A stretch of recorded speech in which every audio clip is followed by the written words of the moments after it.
Revelation 14, the final Exodus. Welcome to today's deep dive journey into Revelation 14, a chapter that stands like a mountain peak in the landscape of prophecy.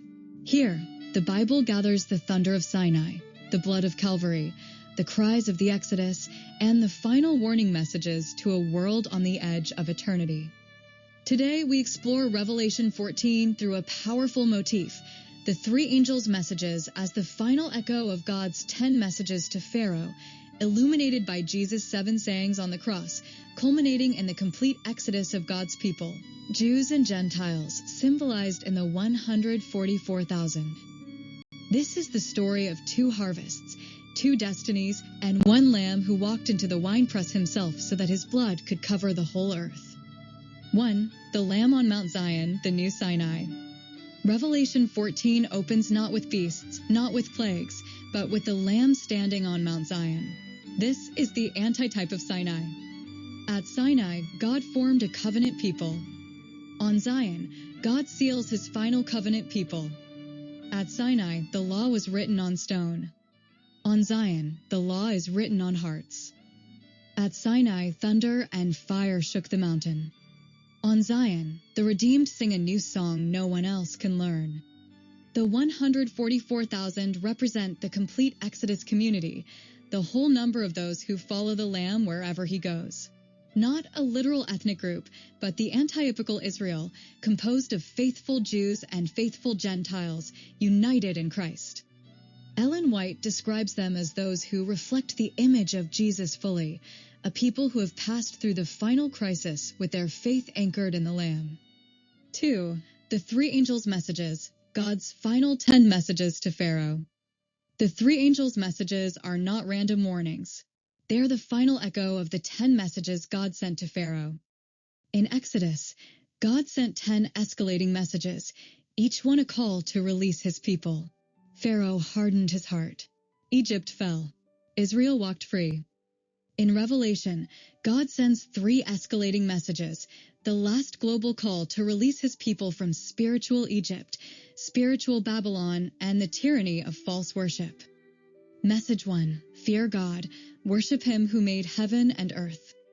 This mirrors the first messages to Pharaoh, let my people go, that they may worship me. True worship is the dividing line of the last days. Message 2, Babylon is fallen. This mirrors the collapse of Egypt, the humiliation of its gods, and the exposure of its false systems. Message 3, the warning against the beast, his image, and his mark. This mirrors the final messages to Pharaoh, where the distinction between God's people and Egypt became absolute. Just as the plagues revealed who belonged to Yahweh, the final crisis reveals who belongs to the Lamb. 3. Jesus' 7 sayings on the cross, the heart of the 3 angels' messages. The 3 angels' messages are not fear-based. They are cross-centered.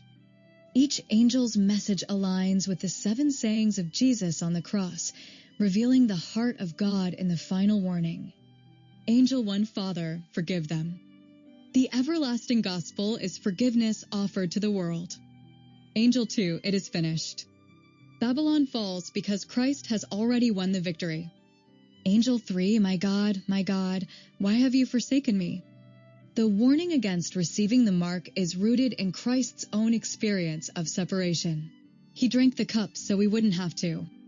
The SDA Bible commentary emphasizes that the 3 angels' messages are Christ-centered, cross-centered, and righteousness by faith-centered. They are not threats, they are invitations. 4. The final Exodus, Jews and Gentiles leaving Babylon. Just as Israel left Egypt, the final generation leaves Babylon.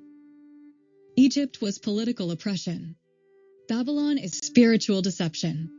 Egypt enslaved bodies. Babylon enslaves minds. Egypt had a false trinity of gods. Babylon has a false trinity of dragon, beast, and false prophet. In the Exodus, a mixed multitude left with Israel, Jews, and Gentiles together. In Revelation, the 144,000 are the antitypical mixed multitude, sealed and faithful, representing the complete redeemed family. 5. The 2 harvests, the Passover pattern. Revelation 14 ends with two harvests, and both follow the pattern of Passover. Harvest 1, the Son of Man with a sickle. This is the harvest of the righteous. Jesus passes over those covered by his blood, gathering them safely. Harvest 2, the angel with the sharp sickle. This is the harvest of the lost, the grapes thrown into the winepress. This mirrors the Exodus. The angel of the Lord passed over the homes with blood. The angel of death passed through the homes without it. 2 visits, 2 destinies, 1 dividing line, the blood of the Lamb. 6. The winepress, Christ's own suffering. Revelation describes blood flowing 180 miles, a symbolic number representing the completeness of judgment. But here is the gospel truth. Before the wicked ever enter the winepress, Jesus entered it first. Isaiah 63 says, "I have trodden the winepress alone." Christ drank the cup of indignation so that humanity could drink the cup of salvation. Ellen White writes that Christ took the wrath which man deserved, and the SDA commentary affirms that the winepress imagery points to Calvary before it points to judgment. The blood that covers the earth is first and foremost his blood, shed for all. 7. The worship crisis, the final test. Revelation 14 is ultimately about worship. Worship the Creator or worship the beast. Receive the seal of God or the mark of the beast. Stand with the Lamb or fall with Babylon. The Jewish background reminds us that worship is not merely ritual. It is allegiance, identity, and covenant loyalty. The New Testament antitype reveals that the Sabbath, the Creator's sign, becomes the great test of loyalty in the end. 8. The fall of Satan's kingdom.